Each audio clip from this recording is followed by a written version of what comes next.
তখন তারানাথ বলল, আরে দেবী, এ তো পিশাচের বদ নজর পড়েছে। থাম, একে ঠিক করে দিচ্ছি। এই বলে তারানাথ তান্ত্রিক তখন শ্মশানের বালুর সাথে কালি সিঁদুর মিশিয়ে মন্ত্র পড়ে বাচ্চাটির শরীরে দিয়ে বাচ্চাটি অনেকটাই সুস্থ হয়ে যায়, শরীরে নীলবর্ণ অদৃশ্য হয়ে যায়। নকুলের মা বলল, বাবা, ভগবান আপনার ভালো করুন।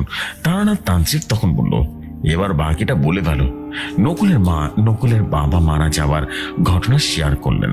তখন তারানাথ তান্ত্রিক বললেন, তোর বাবা কেষ্ট দাস, উনি খুব ভুল করেছেন। তোর বাবার উচিত হয়নি বাবনের লাশটা স্পর্শ করা।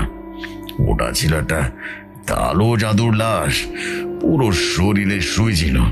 তোর বাবা শুয়ে রক্ত লাশের উপরে পোড়ায়, সেটা কালো জাদু শক্তিশালী হয়ে যায়। তারপর